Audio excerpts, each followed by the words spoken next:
Welcome into a new edition of Inside the Huddle here on High School Cube News. Brian Chimino with you with Mike Clark of the Sun-Times and Beth Long of Fox Sports and Scout.com. Before we get into the show, we want to announce a new format we're doing throughout the week. 3 different episodes of Inside the Huddle. Of course, you're watching the Week 6 rundown. A couple days, you can watch a new MVP segment with Beth Long.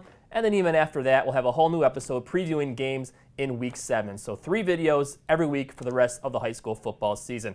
So let's get started like we always do and talk football. Chicago Catholic League Blue, and just like everybody predicted, Mike, in the preseason, Brother Rice is in control after their win over Mount Carmel for the first time in the last 11 tries.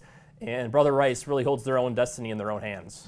Yeah, they're 2-0. They're the only undefeated team left in the conference. There's still a lot of games to play, though. Loyola's still in the mix. St. Rita's still in the mix. Providence is still in the mix, depending on what happens. Really, the only team that's out of it, which is a pretty big surprise, I would say, is Mount Carmel. They're 0-3. They're guaranteed of finishing at least tied for last in the conference, which a lot of people wouldn't have predicted. But I mean, Rice, you know, we kind of saw this coming a little bit. They've got a veteran quarterback. Alex Eller kind of had a big night the other night against Mount Carmel. They've got a great running back in Marcus Jones. So I mean, this kind of feels like a team that's a team of destiny a little bit. Brother Rice, Week 8 Providence, Week 9 St. Rita. So like you said, a long way to go. Also in the Catholic League Blue, we've been hyping up Providence as being this unstoppable force on offense, but Loyola proved us wrong on Saturday. 10-7, a last-second field goal the difference as the Ramblers win. Don't ever count out Loyola's defense. I mean, that's the one thing we've learned since John Halasek has been the coach there. Somehow they find a way to get it done, and one of the things that I saw he said after the game is that they were not going to let Miles Boykin beat him, and he didn't. You know, they were able to put pressure on Justin Hunnifer, the quarterback, which was kind of the key.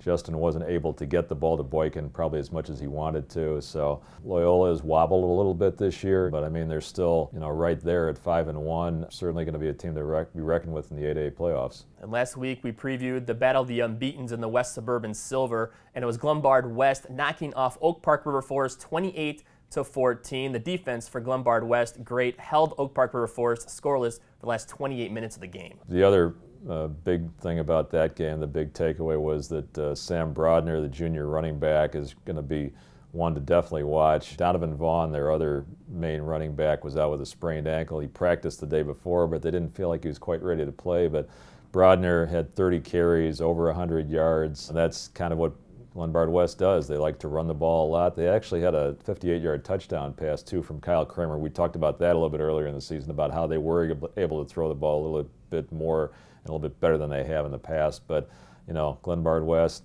defense plus running equals wins for them. And Chicago Phillips this week took control in the Illini land of Lincoln, shutting out King 34-0. Corey Warren doing everything on the field.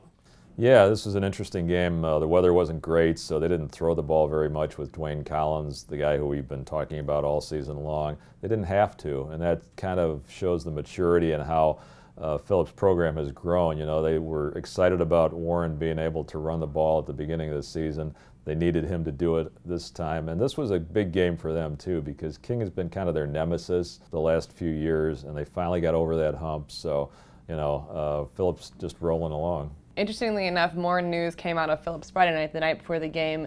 Jamal Brown switching his commitment to Illinois State, as well as Dwayne Collins kind of following suit there. So you see 2 of those guys headed to Illinois State. We'll talk more about that later on in the week, certainly about one Inside the Huddle. Also, when I talked to Brown, I talked to him later Friday night after he decided he was going to go to Illinois State. He said, King came in and beat us on our homecoming last year. We're not going to let it happen again. So I'd say that that certainly was a big motivation for Phillips, and you can kind of see that continuing as the year goes forward. And Maine Sales Conference streak in the Central Suburban League now extended to 67 games as they knocked off previously unbeaten New Trier on Thursday 24-7. Yeah, and that was just kind of a showcase for Justin Fahey. He had a huge game for Maine South. And, you know, the thing about Maine South is, you know, I asked a few of the players and the coach Dave and Sarah after the game how much the streak matters. And Sarah said something that was kind of interesting. He said the streak that matters to them is the streak of conference titles, which is sitting at 13 right now. Winning the conference is their goal.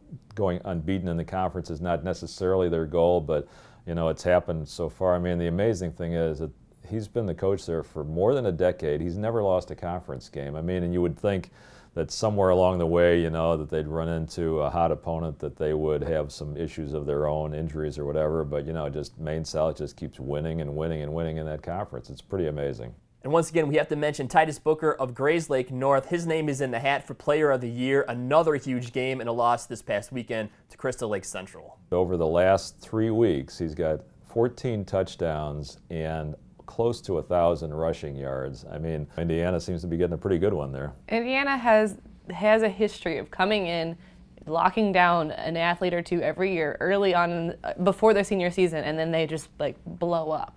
It doesn't surprise me. Indiana does a great job of evaluating talent. Booker, I think it was pretty obvious he was talented, especially with the speed side of things. But this season is definitely a breakout year for him with the amount of production that Grayslake North is getting out of him. And that'll do it for this recap edition of Inside the Huddle here on High School Cube News. Check back in a couple days. Beth Long will be here on the website with a new MVP segment starring Brian Collis, Maine South. So check back for that later here on High School Cube News. For Mike Clark and Beth Long, I'm Brian Chimino. We'll see you guys next time.